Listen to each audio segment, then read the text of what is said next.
So we're talking about pets on this week's episode of Dollars and Cents, and 2/3 of households have a pet, but less than 10% have actually gone through the process of trying to provide for what happens to that pet if anything happens to you.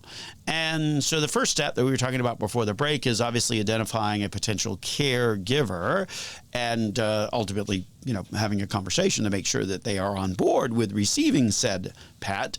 And if not, then obviously there's some organizations out there that would receive a pet and then hold them out for adoption. But you probably want to do some research on how those all work as well. So that's kind of the first part of the analysis of, okay, I've got a pet.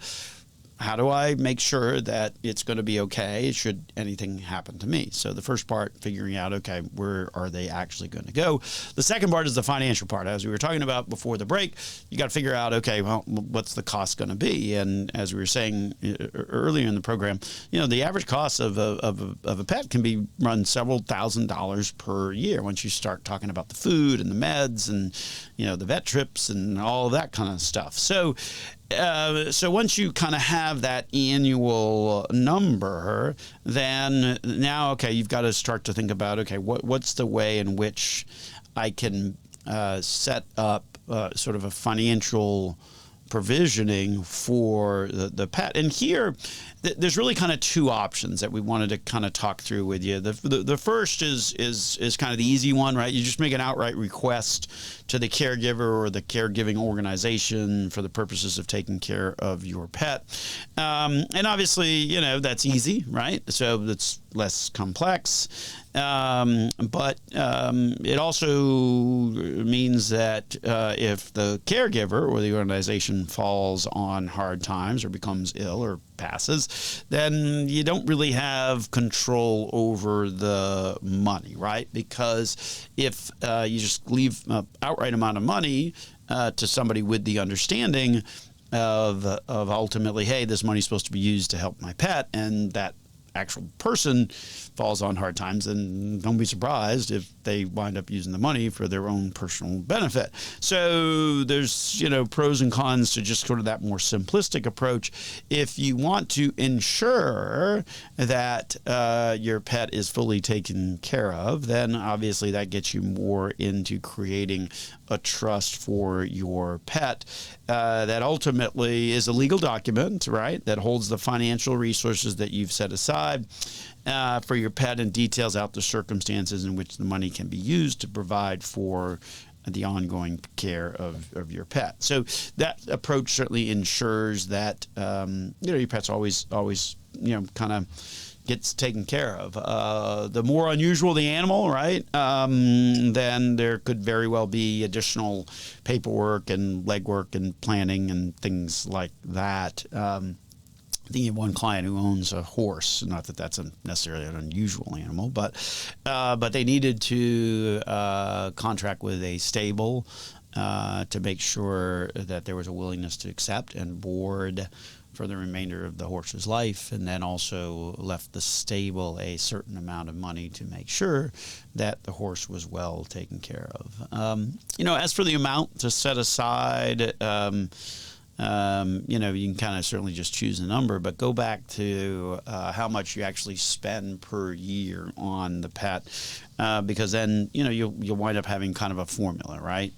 Which would then be kind of that annual expense amount multiplied by their expected life expectancy, and then you kind of come up with the total lump sum amount. So some important considerations to keep in mind. If you have a pet, make sure that you have accounted for them in your estate planning. Many have not taken the time to do so. So take a moment and think about your pets as well in the grand scheme of things. So speaking of the grand scheme of things, as we talked about at the beginning part of the program, a lot of volatility in the markets of late, and volatile times clearly see a spike in sales of products that sound great but are anything but.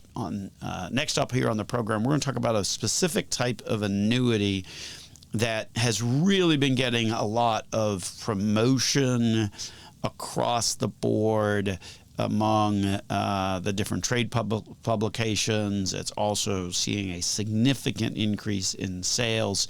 And, we want to kind of talk that through with you, because it's also happens to be one of the most complicated and confusing products that investors can find themselves in. Oftentimes sold in short quotes like, oh, you get all the upside of the market, and then, in downside protection if the market goes down.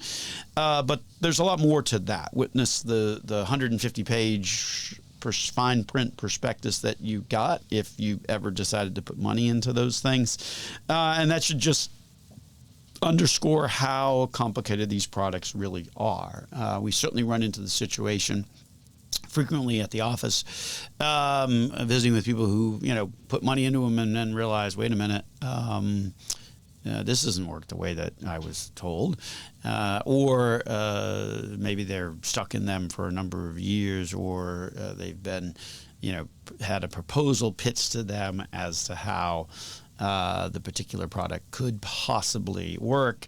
What's crazy about this particular type of annuity that we're going to dig into a little bit more here is that just how much the sales of the product have really increased over time. Specifically, in this segment, we're going to talk about registered index-linked annuities. Now, I assure you that when you hear the marketing, they're not described and said and told as this is a registered index-linked annuities. No, they are sold more with don't you want the upside of the market with downside protection?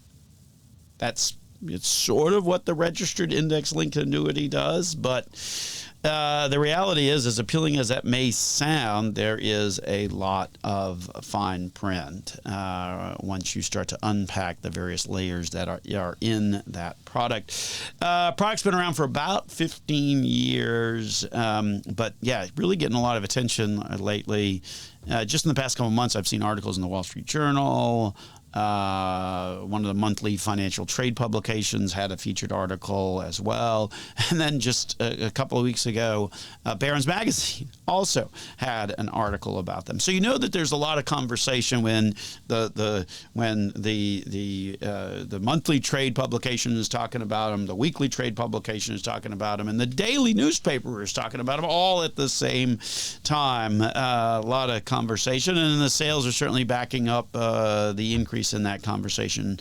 Registered index-linked annuities generated over $65 billion in sales last year, up 59% from 2022, which in fact is 6 times more than just 6 years ago. So some staggering numbers in terms of the increase in the sales pitch on these. What are in essence structured products, very, very complicated insurance products that just have so many different flavors. It's unbelievable. Matter of fact, one insurance company that issues out these registered index-linked annuities has no less than 252 variations of the product available. One insurance company, 252 variations.